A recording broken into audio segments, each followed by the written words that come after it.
Welcome to Your Brand Amplified, the podcast where we interview marketers, publicists, and brands to learn their stories, what makes them tick, and tips and tricks that make a difference. Welcome back to Your Brand Amplified. I am your host, Annika Jackson, and today I'm here with Shana DeWitt, the magnetic entrepreneur. Shana, you're a business and mindset coach. You help women build their businesses up. You came from the world of corporate, so you've done this for yourself. And what I really love and want to get into is how you use NLP and human design and tapping and all these different techniques that I love and use. And I think more people need to use to understand who they are, because it just helps us become that much better, not just as business people, but as people. So Shana, thank you so much for being here today. Thank you so much for having me, because I love getting a chance to talk about how to build a business. As you said, I came from corporate and I did what a lot of people do, which is you just do what you know and you hope that that's enough. And then you realize there's so many things that you don't know, but it's unpredictable, right? You don't really know what you don't know until you actually get in and you start doing things yourself. And so I did the same thing. I was an art director at a Fortune 100 company. And then I left and started my own design business because that's what I knew, and then kind of realized that there was so much I didn't know about how to get clients and,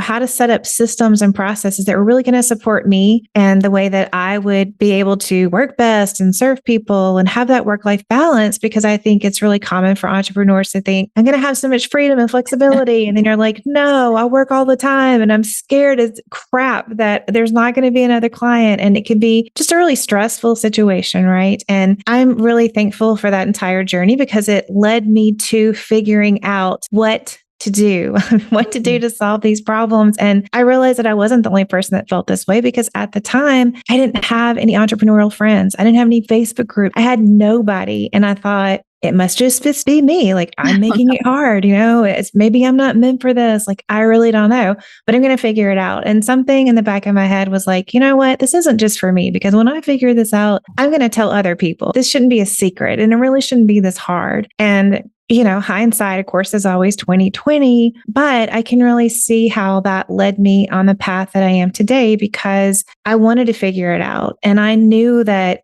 everybody talks about mindset now, but they weren't talking about it then. I thought, wow, I've just got like a lot of crazy to sort through. It's like, right. It feels like any kind of self-doubt that you've ever had, like any kind of mindset things you've had. If you start a business, like you have to go through all of them. You have to look them in the face. You got to deal with it, because that is the stuff that keeps you from being able to grow like you want to grow.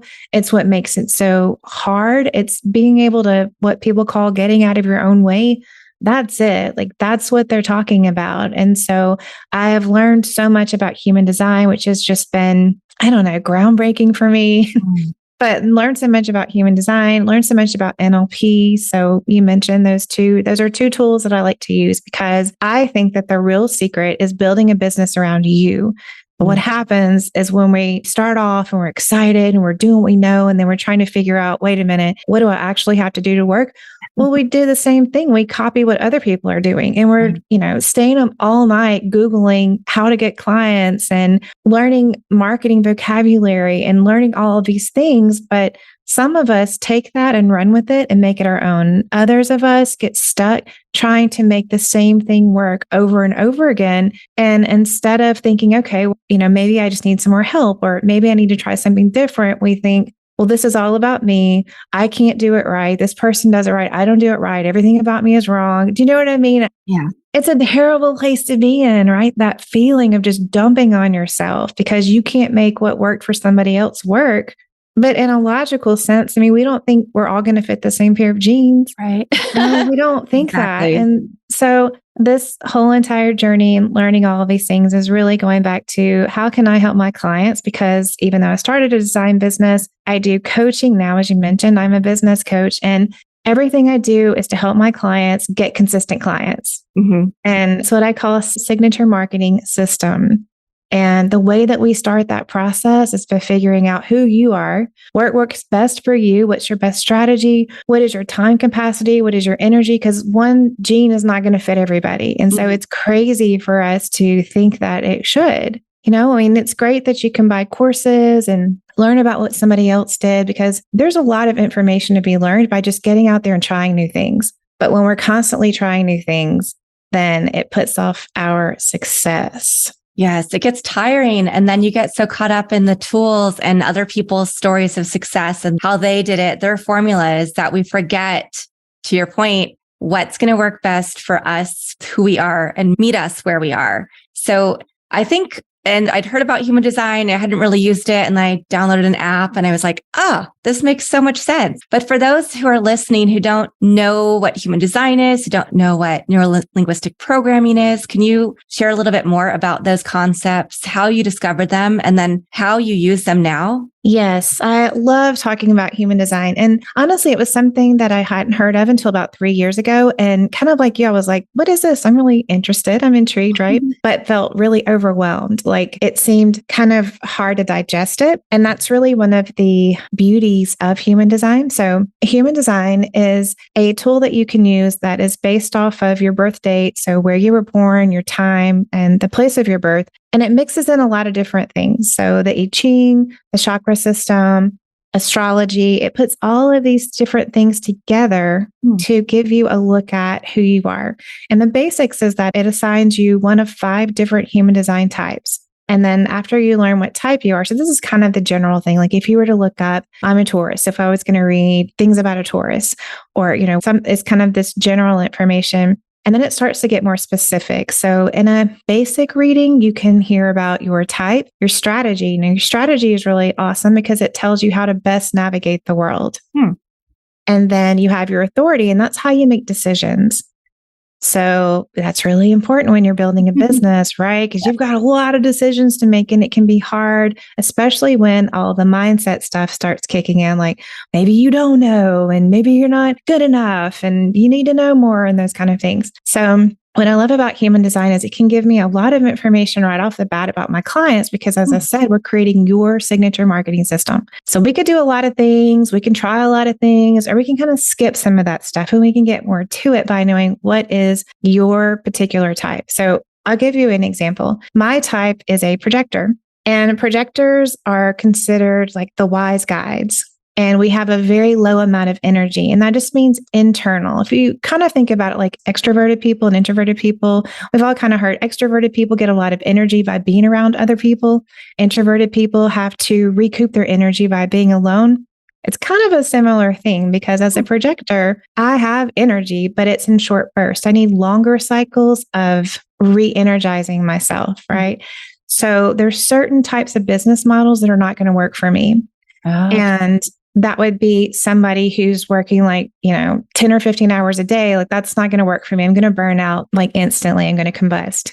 I could do a 10-hour day, but not consistently. That means that also because I am the wise owl, or what they call the orchestrator, it's like I'm the conductor. And so I am really skilled at seeing a bigger, broader vision of things and how everything fits together. But my best self is not doing all the things. So for me to have people that are really great at doing things, they would be a generator type. They would love to work with a person like me who is a projector because I know all the things that they need to do to get where they want to be. And so the thing that I love the most about human design is that it is so collaborative, and it really looks at how each different type has a superpower and how the combination of the types is what works best for everybody. So it's like everybody has their own job. It's very positive, which can't get enough of that, right? Exactly. Well, so as you're speaking, I just brought up the app so I could look at my own. And I still haven't fully looked through all of this stuff. So I mostly look at the insights for every week so that I can kind of figure out, because it has a few different things, right? Mine says generator is who I am, but then 3/6, and then martyr, role model. So I don't know what all of those things mean together. I'm still just starting my journey, but if there's any insight you can give me. Yes, so I can tell you. Generators are the worker bees. You are the guys that you can get stuff done. And I don't know all the ins and outs of your business and how you work, but I have had generator clients too. So I can kind of give some different examples of what that actually means. Generators like to get in there and like to do the thing. And you have a lot of energy. So you have the energy to do a lot of stuff. You can work those long days. You can do all those things. You also learn things in a mastery level. It's kind of like stair steps, or If you're into video games, it's like levels of things. And so you love to have a lot of things to do because you have a lot of energy, but you also have to have something that you're constantly mastering at each level. And that's what makes you feel fulfilled. My best friend, for example, is a generator and she's a teacher, but she has so many degrees and then she has all these extra certifications. And anytime she finishes one, there's kind of this lull in between and she feels like something's missing, like she needs to be doing something all the time. You're kind of laughing. So like you may kind of feel that, but that's at each level of mastery. But it can kind of feel like burnout or maybe a little bit like being in the dumps. But that's your cue that you have to regenerate your own energy before you start the next thing. You may also find that you maybe kind of pick up a bunch of hobbies or you kind of just have little things. And my friend, for example, she felt like maybe she was just a person that couldn't finish anything. I'm like, you have like 14 degrees. I'm pretty sure that you're going to finishing things, but it's because you like to keep your hands busy. Like you like to be busy. That's just part of it. You don't have to master everything. Sometimes you do things just to have something to do because you are the worker bee. Like that's what you're really great at. And an example of a client that I have that is a generator, she was starting a brand new business. She had a different business before, but she franchised it. And then she was starting a new business and she was going to be doing analytics for people. And I was going through the different types of business models. Like there's so many ways you can do analytics for people. Would you want to do this or would you want to do this? And she said, well, I'm a generator. And I was like, oh, I know exactly what you need to do because she could have had people do the work underneath her and just sort of managed everything and been client facing. That would be one example of a way she could do it. Or she could work inside of somebody's business and do everything for them and kind of take it as a bigger offer, but more intensive client per client. And when I talked about the second way that we could do it, her face lit up. And that's because she's a generator, because she loves to get in and like go deep. Really, she likes to master that. It's that sense of give me this project and I'm just going to I'm going to kill it, right? I'm going to get in there and do all the things. She loved that. So managing people was not something that she was excited about. She really likes to get in and go deep. So does any of that make sense to you? Do you feel like any of that kind of registers? It's interesting because I always do a lot all the time. And people who do a lot usually get asked to do more by other people because they see you doing it. But it's very interesting because when I look at like other things, if I do my predictive index, I'm a maverick. So I like to kind of be the big picture strategy thinker, like create. And I usually find myself in those spaces. But then when I do get into a project, I do like to just, even though I'm an extrovert, have that space to just really dig in and get it done. But I think I tend to find myself living in a different space. So I'm going to have to dig into myself a little more to see how I can retool the way I work. So I love the fact that you use this with your clients to kind of have that understanding of how they're going to work best and be most effective, but also feel most fulfilled. Exactly. Because one of the key things that we're talking about is when I think of a sustainable business, it's not just about making money. It's about continuing to do something that feels good, right? That you want to do. And so you can set up a business. Well, you've probably noticed, especially last year, businesses are closing right and left. And it's not because they're not making money. That's not what it is. Right? It's that work-life balance. It's that burnout. Like for you, you said people ask you to do a lot of things. Yeah, they do. That is the key thing for generators getting burned out is that people will ask you to do stuff because they know that you're a person that gets stuff done. And so you have to be very aware of having boundaries and then also making sure that you're doing those things where you get that mastery. Like you want to see yourself level up. Like if it was a video game and you get the coin and it's like, da-da, you want to feel that. Yeah. I have to be able to balance that and make sure that just because you can do something doesn't mean that you have to. Exactly. That's the key. Yeah. That is the Probably key. like that applies to everybody, I'm sure, but especially generators, because people will think, oh, ask her, she'll do it, right? And she can do it. You'll kind of get a lot of that. For you, your strategy, because we talked about your strategy is how you can best navigate the world. And so really wanting to live at your best self, yours is wait to respond. Wait to respond means that even when you're having this big vision ideas, you don't act on them until something happens for you to then respond to. So you may be thinking, gosh, this would be a really good offer, or maybe I should do a podcast about this. But then you may see, like maybe you're in a Facebook group and somebody asks a question about that. that's your key to respond. And so you know that it's right for you to move forward. But if you have all the ideas and you just push them out there, they may not be received as well. And then you've kind of wasted your time. So have those big ideas, but then wait for something to happen that you can respond to. And that'll tell you that it's the right timing for you to move forward. Yeah, that definitely resonates. Yeah, that's really cool. So how do people find out about their human design? Is there a tool on your website or should they just Google it? There are lots of ways that you can Google and find out lots of places you can get a free human design to find out what your type is and some information, but it can be a little bit confusing as what do you do with this information out of the box?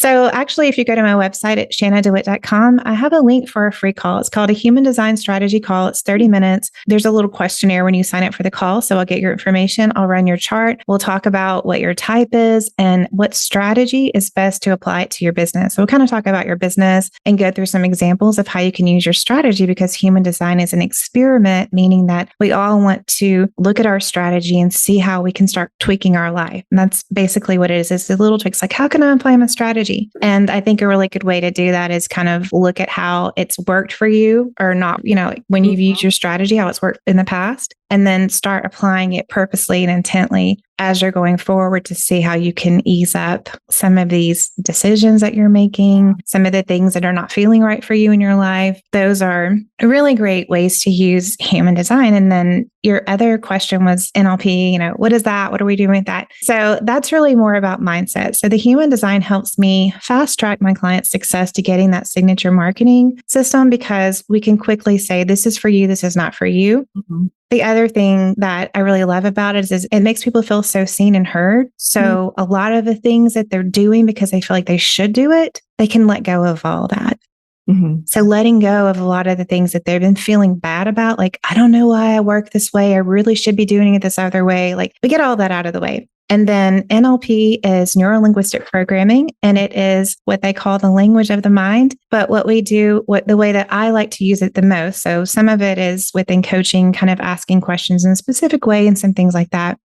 But there's a technique called the time technique. And what we do is we take a limiting belief. So a lot of times it's around money or sales. It's like in the process of working with clients, I've noticed, especially about 3 months in, is when we start implementing their new strategy. And so they're having to test it and get feedback and tweak and that. And that's when the stuff seems to come up where they're having a hard time putting action behind it. And it's mindset stuff. So it's usually around sales, money, worthiness, those kind of things. So with NLP, we use that time technique and we go back to your subconscious, to the root of where the belief came from. We figure out what it is. And we take a learning from that. So it's really reframing the way that you perceived it. Because, if you're young and something happens in your child's brain with your child's context, you can view something in one way and continue to believe that and just not even realize where it started from. But if you knew where it came from, you can see it differently and shift that perspective. So it's like an overnight change, which rarely happens when we want everything to be overnight, right? Success, clients, all this stuff, right? But you can change your beliefs overnight to move that out of the way. So then you can act on that strategy so that you're showing up and you're selling, that you are feeling good about asking people to pay you for the services that you provide, that, all those kind of things, because it is really hard as an entrepreneur when you are working your butt off, you're showing up, you're marketing, you're like trying to get sales, but you don't understand why you're not getting them. Right. And then to find out that, it's actually you. Like, I love that Taylor Swift song. Like, it's me. The problem's me. Yeah. That's your mindset stuff. You feel like I'm showing up and I'm doing everything right and I can't figure it out. If you ever feel like that frustration, most of the time it's a mindset thing, because you feel like you're doing all those things, but on the inside, you're terrified that if somebody says yes, that you're not going to be able to meet their expectations. Or if you make money, then, maybe somebody in your family is going to make you feel bad about that. Or there's so many different things that it could be. And so I love this time technique because you don't really have to know what it is. When we do the technique, it will show itself. And one of the coolest things that I've ever come across, and knowing how well it works, I'm like, this is amazing for entrepreneurs to be able to, and this, the combination of human design and NLP, fast success. Like, that's what we want. We want to get results quickly, but we also want them to be sustainable long-term. Right. Changing your mindset, figuring out who you are. Like those are the things that are going to make a difference in your business forever. Mm-hmm. Definitely. So you were learning about these concepts when you were looking at shifting your business, and you started your own design business after you left corporate, trying to figure out how to get clients and how to do all the things that you didn't know how to do. At what point did you then realize, oh, I actually don't want to be in the design business. I want to be in the human design business, and I want to help other entrepreneurs be their best selves and hit their goals? I think I knew it all the time. Okay. You know how it is where when you look back, you're like, yeah, I guess I probably always knew this. So I started my design business, like I said, figured all these different things out, kept trying to tweak and change because we had a lot of life changes at the same time. We moved to a new city. I had a baby, like big kind of things. Yeah. And so I just kept kind of tweaking what I was doing. Like, for example, I did branding, marketing, web design. And then I sort of changed up the web design. I was like, these long projects are not working for me anymore. I feel so tired. I feel kind of like uninterested and I'm not enthusiastic about it. So I shortened the process to like a 7-day Squarespace site instead of a custom built WordPress. I mean, these projects could go on for years. I did that and I'm like, okay, well, that feels better. But then I just still wasn't excited about it. And I thought, okay, what am I excited about? I really love branding, but I love that initial thing of talking to the clients, figuring out what it is they want for their business, hearing about their dreams, like the big visioning kind of stuff. And so I thought, all right, I'm going to change it where if you get a website, you have to go through the branding process so that you've got the stuff that I really love to do, shorten the process, makes a lot of sense here, I think. And it got better and better. But after I hit 6 figures, I was just kind of miserable. I mean, you work so hard for success and then you get it and you're like, it's not what I thought it was going to be. So now that I know about human design, I can see the whole pattern. Mm-hmm. So you were talking about your lines, which you were role model and heretic. That kind of shows you are martyr, heretic. Yeah. Martyr, role model. Yes. So that kind of shows you what your path is and some common themes in your life. One of my common themes is that I have to learn by experience. So if I hadn't had all these experiences, I wouldn't be where I am now. But it also makes sense based on the energy level and the thing that I'm best at, that bigger visioning and guiding people, that I didn't love doing web design because it was a lot of doing, right? And like it just drained all the energy out of me. All makes sense, but had to happen that way for me to be the coach that I am because I've got all the experience and I know a ton about branding and web design and all of that. So my clients get to enjoy all that expertise too. So that all kind of comes together. But human design, I did not learn about until, like I said, about 3 years ago, really started actively using it about 2 years ago. And I know that I'm meant to be a coach and that was really my path and everything, but it really started because I loved that mentoring piece and I was doing it all the time for free just because I loved it. Right. And I thought to myself, I wish this was my job. Like, how amazing would it be if this is what I got paid to do? Every time I've ever had a feeling like that, it's manifested. So that's a good indicator when you feel like you can feel it in your body that you're lit up and you're like, I would do this for free, or I am doing this for free. That's really meant for you. It really is, and I think that once you have a feeling like that, like you just have to catch up to it. So I had to catch up, which came in the form of someone saying, can you coach me? My strategy as a projector is to wait for the invitation. Okay. I got the invitation. Will you coach me? And then it was on from there. So I ended up closing the design business, shifting over into coaching and marketing consulting full time. Had all the mindset stuff all over again. So, you think, oh, I've done this. So it should be easier this time around. I mean, I recognized it, but I still had to figure it out. That's when I started learning about NLP. And then, as I said, about 2 years ago, got really into human design because I felt like what my clients do so understood. And I thought, all this time I'm fighting the way that I like to work. And, I don't have to do that. Right. That's really just getting in the way. Why am I doing that? My human design experiment right now has been taking the way that I like to work, which is to go focus in on one thing at a time, which I have fought my entire life, and seeing how many different things I can apply it to. So everything is like batching, but more. So like content, cooking, meal prepping, like everything I'm trying to batch it and just see how different my schedule can be for 2023. Nice. I love that you included what you're doing personally with human design as well. And also the fact that even though you knew all of these things, you still had to go through the hard stuff when you started your next business. Because I think that's something that happens to all of us over and over again is we've done it, we've been successful, but then when we're starting something new, we still have that little bit of fear, those blocks around being successful. Like, can I apply this to this other thing? So what were some of the things after you got over, your mindset shift and all of that, and you started getting these clients in? What were some of the big aha moments when you were like, okay, this is exactly what I'm supposed to do, and you saw how much further you could take it? And did that become group coaching? I know you have your Facebook group. Do you mostly do one-on-one? Like, what are some of the ways that evolved into your business? I mean, honestly, every time I get on a coaching call, I feel like this is what I'm supposed to do.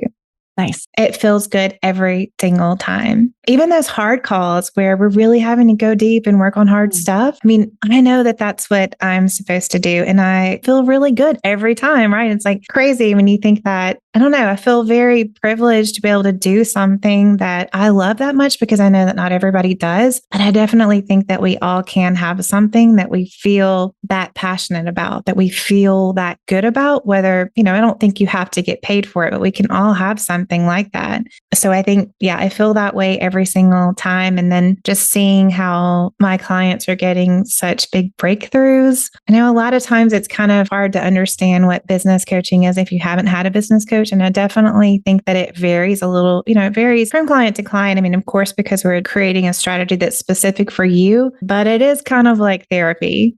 Because of the mindset things, Right. I mean, you have to become the person who has the things that you want. And we're not always there yet. I mean, I think that it's waiting for you the minute you know what it is you want, like me knowing that I wanted to be a coach without knowing that I wanted to be a coach. That business was out there and I had to grow into it. I had to become the person that felt like they deserved to get paid for that felt like they were worthy of being a coach, that they knew enough that they could actually help people. And so a lot of what coaching is helping you become the person that you need to be to have the things you want. It's a really great description. I do think people get confused, and there's so many different kinds of coaches. Not everybody who's a business or mindset coach does what you do, right? People focus on different aspects of business. And I think everybody should work with a coach or multiple people, life coach, business coach, build up that team. Because at the beginning of this interview where you said you weren't surrounded with other entrepreneurs, so you didn't have those people that you could bounce ideas off of and go to. And I think that's one of the most powerful things about something like coaching is you have somebody to bounce ideas off of who has probably been where you're at and gone through a lot of the same things. And it's not like you're going to tell us what to do, but you're going to help guide us. Exactly. Yeah. So where do you see yourself beside your time batching? You're trying to create more space in 2023. What are some of your other goals? It's funny because most people, when they think about goals, they have a money goal. And that's really not my goal this year. As I was talking about batching and really making sure that I am, moving through life in more alignment with my human design. For me right now, what's really important in 2023 is my life. Like, I want to feel good inside of my life and my business. And so I don't have big plans to launch anything new or anything like that. I have my one-on-one services. One-on-one is 6 months of coaching or an 8-week coaching program, depending on what's the right fit for you. And then I have a breakthrough session where we do NLP and human design to help you get your money mindset right. Nice. So those are the only 2 offers I have. I'm not planning on doing anything new this year. I just want to focus on the client roster that I have. So I have a certain amount of available seats, just going to fill those seats and keep experimenting with creating more time, more joy, more space. There's so many things that I want to do. I don't know, 2 or 3 years, like many people, was really focused on business because things felt so crazy. Yeah. Uncertain, shaky. Yeah. And I'm tired.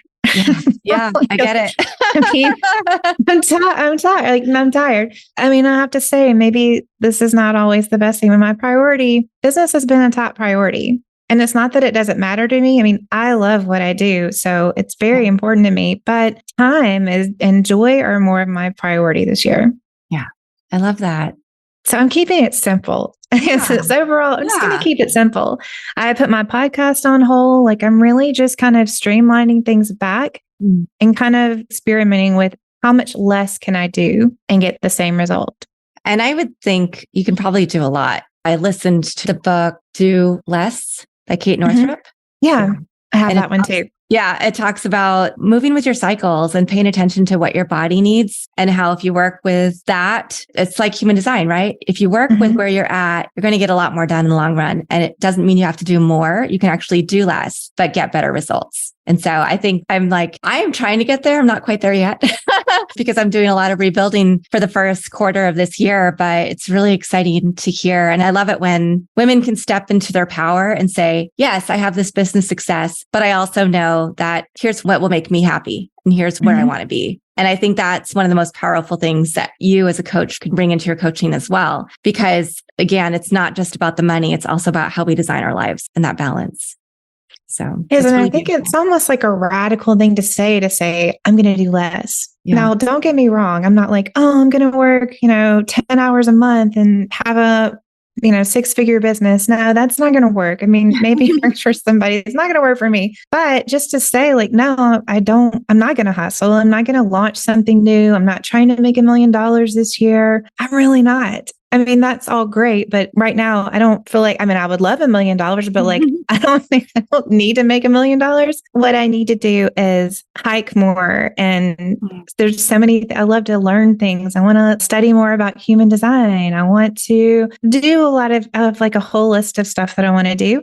And so I'm going to work less. And that's part of my human design is to do less, actually do less and experiment, but also it just feels right and it feels good. And so I don't feel pressure to do all these things. And just for anyone that's listening to this, it's okay. You don't have to feel pressured to say like, I'm launching these things and I'm going to start this. Like, it's okay to be comfortable where you are. Yeah. And we forget that. So Shana, any other things that you want to share as people are looking at entrepreneurship and starting their own businesses? I would say just to kind of encapsulate everything, this monologue, everything that I've just shared, is that if you are, starting a business or maybe you've been in business for a while, I think it's always good to take a step back and remember that the business is about you and make sure that you're really doing things that feel right for you and kind of break out of that cycle of the things that you think you should do, whether it's, jumping on TikTok or some newest trend, that really get back to the basics and think about what is for you and what is working for you, and just don't feel pressured to do what everyone else is doing. Experimentation is great and necessary, but then you still have to come back and make it applicable for you. Awesome. And then do you have a favorite quote or mantra?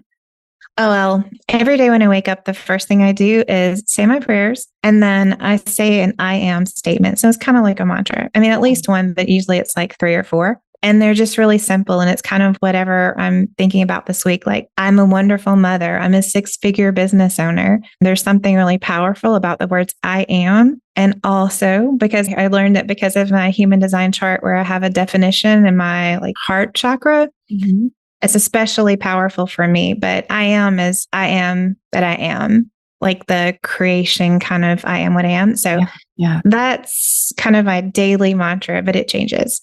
Nice. I think it's good to start every morning in prayer and gratitude and affirmations. So just really good things for everybody listening to think about. Super easy to incorporate into your morning routine. I've read lots of self-help books and you have to do all these different practices, but I like, again, simplification, right? Yes, I am morning in that all space. About simplification. Wonderful. Well, Shana, it was really delightful to actually speak to you. As I said before we got on, I feel like I know you a little bit because I've listened to episodes of your podcast previously and looked up some information. And I will link in the show notes your website, your different offers, and then also your Facebook group so that people can learn more about how to work with you and all the different things that you bring to the table. So, thank you so much for having me. Absolutely. Thank you for being here. And thank you to our audience for coming back for another episode of Your Brand Amplified. Feel free to give us a review and a 5-star and comment. We always love that. I think we have almost 550 5-star reviews. So please keep them coming. It helps us build up the audience and deliver more great content to more listeners. So with that, I will sign off. This is Annika Jackson, and I've been here with Shana DeWitt, the Magnetic Entrepreneur. Want more? Check out amplifywithannika.com or follow me on socials at amplifywithannika.